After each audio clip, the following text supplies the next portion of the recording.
Hey guys, it's me once again. You know, just I woke up at 2 p.m. today, so it's currently 6 something. So, yeah. This is the state that I'm in right now that I've decided to just make a video.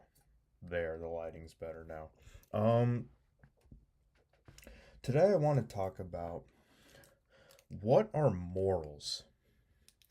So, when you ask that question, a few thoughts come to mind. And I think one of the first thoughts is your fucking political beliefs. But truthfully, it's a lot more complex than that, even though, in my mind, it's pretty much that. But in today's political climate, at least, but I mean, let's just go a bit beyond that.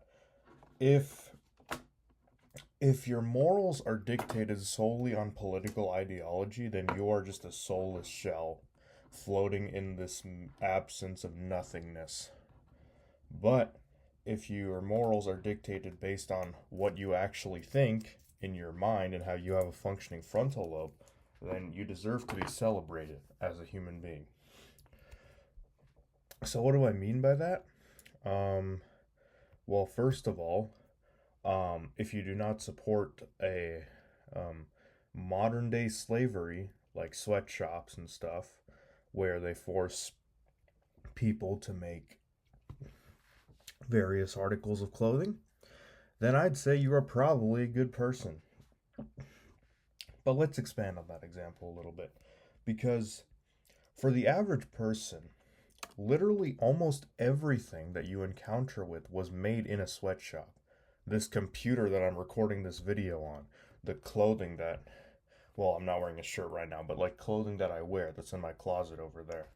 Everything, these tennis rackets that I don't use anymore, that all of this entire thing, this entire like all the drywall made here, this TV that's in front of me, like the bed frame that my bed is on, like it's out of frame, but you probably it's a bedroom.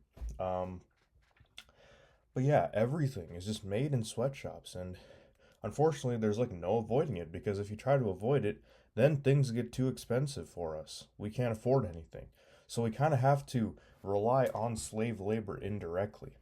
And when I was in group therapy a while ago, the therapist described something called the banality of evil.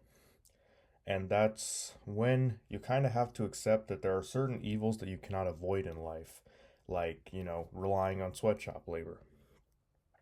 Now, the other part of the morals argument is, well, what about the people that you protect, the people that you serve? What do you think about them? When it comes to the government's corrupt. You know that they're morally amoral in a way. You are moral. You have the power to change things. Even if you cannot always change things, you still have the power to change some things. But what happens when that power gets taken away from you by people who are not moral? Well, then it's just gone. Um, there's no chance to be a moral civilization anymore. This is what happens when dictatorships rise to power, kind of like what's happening in America right now.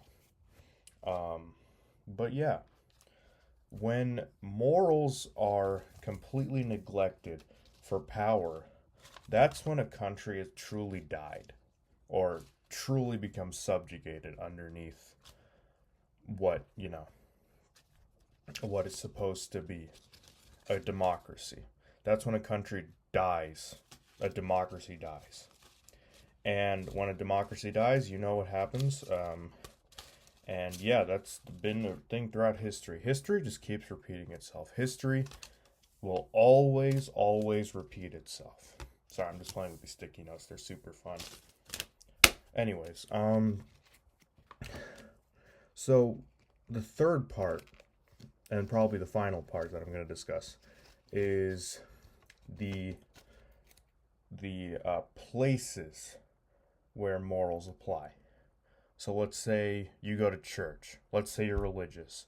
Morals replied there, love thy neighbor, bullshit like that. But then the moment it comes to defending gay people, nah, they completely abandon your ass.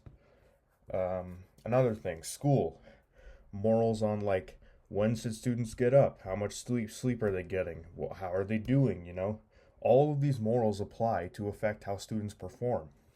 And unfortunately, a lot of schools kind of neglect that because they don't really care. And then the final place where morals are the most important, in my opinion, is inside your own home. Whether it's an apartment, single family, condo, I don't care. It's always going to apply the most at your own home. It depends on whether you're religious, it depends on your parents' parenting styles, whether or not you decide to cut them off. Because in my opinion, cutting your parents off is always a morally sound decision to do. It also depends on how sane you are. Um, but yeah. Anyways, I'm going to wrap this video up with the final summary. Morals are inherently dependent on who you are as a person. What do you value? What do you prioritize? What do you like to do for fun?